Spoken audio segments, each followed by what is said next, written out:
Hello friends, എല്ലാവർക്കും നമ്മുടെ പുതിയൊരു വീഡിയോയിലേക്ക് സ്വാഗതം. ഇന്ന് നമ്മൾ ഓണം സ്പെഷ്യലായിട്ടുള്ള കൂട്ടുകറിയുടെ റെസിപ്പി ആയിട്ടാണ് വന്നിട്ടുള്ളത്.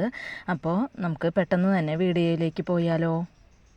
അതിനായിട്ട് ഞാനിവിടെ ഒരു 1/2 കപ്പ് കടല തലേ ദിവസം തന്നെ വെള്ളത്തിൽ കുതിർത്താനായിട്ട് വെച്ചിട്ടുണ്ടായിരുന്നു. ഇനി നമുക്ക് കടല നന്നായിട്ട് കഴുകിയിട്ട് ഒരു കുക്കറിലേക്ക് ഇട്ട് കൊടുക്കാം. ഇപ്പോൾ കടല കുക്കറിലേക്ക് ഇട്ട് കൊടുത്തിട്ടുണ്ട്. ഇതിലേക്ക് പാകത്തിനുള്ള ഉപ്പും വെള്ളവും ചേർത്തിട്ട് നമുക്ക് നന്നായിട്ടൊന്ന് വേവിച്ചെടുക്കണം. കടല വെന്ത് വരട്ടെ. ആ സമയത്ത് നമുക്ക് ഇതിലേക്കുള്ള മറ്റു കാര്യങ്ങളൊക്കെ ചെയ്തെടുക്കാം. ഞാനിവിടെ ഒരു കഷ്ണം ചേനയും 2 നേന്ത്രക്കായയാണ് എടുത്തിട്ടുള്ളത്. ചേന തൊലി കളഞ്ഞെടുത്തിട്ടുണ്ട്. ഇനി നമുക്കതൊന്ന് ചെറിയ ക്യൂബ്സാക്കി കട്ട് ചെയ്തെടുക്കാം. ഞാൻ ഈ ഒരു സൈസിലാണ് കട്ട് ചെയ്തെടുത്തിട്ടുള്ളത്. ഇനി നേന്ത്രക്കായ ഞാൻ ചെറുതായി അതിൻ്റെ തൊലിയൊക്കെ കളഞ്ഞിട്ടുണ്ട്. അതിൻ്റെ സൈഡുകളൊക്കെ ഒന്ന് ചെത്തി കളഞ്ഞിട്ടുണ്ട്. അതിന് ശേഷം ക്യൂബ്സാക്കി കട്ട് ചെയ്തെടുത്തിട്ടുണ്ട്. ഇനി നമുക്കിത് രണ്ടും നന്നായിട്ടൊന്ന് കഴുകിയിട്ട് ഒരു പാത്രത്തിലേക്ക് ഇട്ട് കൊടുക്കാം. ഇപ്പോൾ ചേനയും കായൊക്കെ ഇവിടെ നന്നായി കഴുകിയെടുത്തിട്ടുണ്ട്. ഞാനൊരു പാത്രത്തിലേക്ക് കായും ചേനയൊക്കെ ഇട്ട് കൊടുത്തിട്ടുണ്ട്. പിന്നെ ഇതിലേക്ക് ഒരു 1/4 ടീസ്പൂൺ മഞ്ഞൾപ്പൊടി ഇട്ട് കൊടുത്തിട്ടുണ്ട്. പിന്നെ 1 ടീസ്പൂൺ മുളക് പൊടി ഇട്ട് കൊടുത്തിട്ടുണ്ട്. പിന്നെ പാകത്തിനുള്ള ഉപ്പും ചേർത്ത് കൊടുത്തിട്ടുണ്ട്. ഇതിലേക്ക് ഇതിൻ്റെ ഒപ്പം നിൽക്കുന്ന രീതിയിൽ വെള്ളം ചേർത്ത് കൊടുത്തിട്ടുണ്ട്. ഇനി നമുക്കിത് മൂടി വെച്ചിട്ട് നന്നായിട്ട് ഈ കഷ്ണങ്ങളൊന്ന് വെന്ത് വരുന്ന വരെ മീഡിയം ഫ്ലെയിമിലിട്ടൊന്ന് വേവിച്ചെടുക്കാം.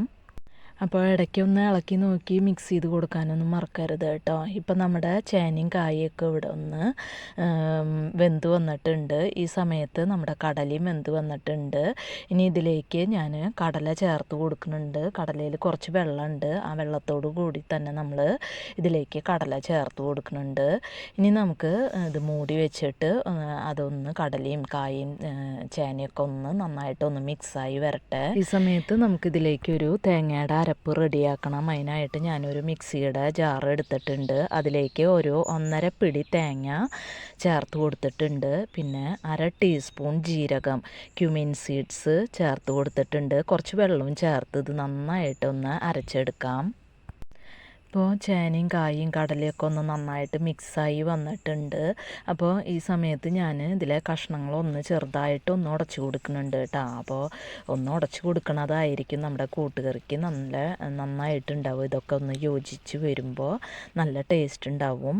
അപ്പോൾ നിങ്ങൾക്ക് കഷ്ണങ്ങൾ ഇതേപോലെ ഉടച്ചു കൊടുക്കാൻ താല്പര്യമില്ലെങ്കിൽ ഉടച്ചു കൊടുക്കണമെന്നില്ല. ഇനി ഞാൻ ഇതിലേക്ക് തേങ്ങ അരച്ച കൂട്ടും ചേർത്ത് കൊടുക്കുന്നുണ്ട്. പിന്നെ കുറച്ച് വെള്ളം ആ മിക്സിയുടെ ജാറൊന്ന് കഴുകി ചേർത്ത് കൊടുക്കുന്നുണ്ട്. ഇതൊന്ന് നന്നായിട്ടൊന്ന് തിളച്ച് വരട്ടെ. നമ്മുടെ തേങ്ങയുടെ ഒന്ന് പച്ചക്കുത്തൊന്ന് പോയി വരട്ടെ. ഈ സമയത്ത് ഇതിലേക്ക് 1 ടേബിൾ സ്പൂൺ ശർക്കര ഞാൻ ചേർത്ത് കൊടുക്കുന്നുണ്ട്. ഇനി നന്നായിട്ടൊന്ന് മിക്സ് ചെയ്ത് കൊടുത്ത് അടുത്ത അടുപ്പിലേക്ക് ചെറിയ തീയിൽ മാറ്റി വെച്ചിട്ടുണ്ട്. ഇനി ഇതിലേക്ക് കടുക് പൊട്ടിക്കാനായിട്ട് 2 ടേബിൾ സ്പൂൺ വെളിച്ചെണ്ണ ഒഴിച്ച് കൊടുത്തിട്ടുണ്ട്. ഇതിലേക്ക് കടുക് ഇട്ട് കൊടുത്തിട്ടുണ്ട്. കടുക് പൊട്ടി വന്നപ്പോൾ ഉഴുന്നും പരിപ്പ് ഇട്ട് കൊടുത്തിട്ടുണ്ട്. പിന്നെ ഒരു 3 വറ്റൽമുളക് ഇട്ട് കൊടുത്തിട്ടുണ്ട്.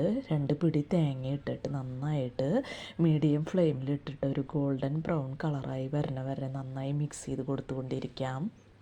ഇതിലേക്ക് കുറച്ച് കരിവേപ്പില ഇട്ട് കൊടുക്കുന്നുണ്ട്. നന്നായിട്ട് മിക്സ് ചെയ്ത് കൊടുക്കുക. ഇപ്പോൾ തേങ്ങയൊക്കെ ഇവിടെ ഗോൾഡൻ ബ്രൗൺ കളറായി വന്നിട്ടുണ്ട്. ഇതിലേക്ക് 1 ടീസ്പൂൺ കുരുമുളക് പൊടി ചേർത്തിട്ട് നന്നായിട്ട് മിക്സ് ചെയ്ത് കൊടുക്കുക. ഇനി നമുക്ക് കറിയിലേക്ക് ഇത് ചേർത്ത് കൊടുക്കാം.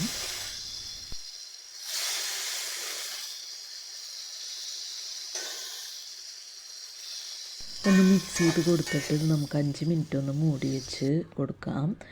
ഇപ്പോൾ നമ്മുടെ വളരെ ടേസ്റ്റി ആയിട്ടുള്ള കൂട്ടുകറി ഇവിടെ റെഡി ആയിട്ടുണ്ട്. അപ്പോൾ നന്നായിട്ടൊന്ന് മിക്സ് ചെയ്ത് കൊടുക്കുക. ഞാൻ ഈ ഒരു ചെറിയ ഗ്രേവിയോട് കൂടി എടുത്തിട്ടുണ്ട്. നമുക്കിത് ചൂടാറി വരുമ്പോൾ നന്നായിട്ട് തിക്കായിട്ട് വരും. അപ്പോൾ നിങ്ങളുടെ ഇഷ്ടത്തിനനുസരിച്ച് ഗ്രേവിയുടെ അളവൊക്കെ തീരുമാനിക്കുക കേട്ടോ. കൂട്ടുകറി എന്ന് പറഞ്ഞാൽ നന്നായിട്ട് കട്ടയായിട്ട് ഇരിക്കുന്ന ഒരു ഇതാണ്. അപ്പോൾ അത് അവരവരുടെ താല്പര്യത്തിനനുസരിച്ച് മാറ്റം വരുത്താം. അപ്പോൾ നല്ല ടേസ്റ്റി ആയിട്ടുള്ള സദ്യ സ്റ്റൈൽ കൂട്ടുകറി ഇവിടെ റെഡി ആയിട്ടുണ്ട്. അപ്പോൾ ഇത്രയേ ഉള്ളൂ ഇന്നത്തെ വീഡിയോ. ഇനി നമുക്ക് മറ്റൊരു വീഡിയോയുമായി കാണാം. അതുവരേക്കും താങ്ക് യു.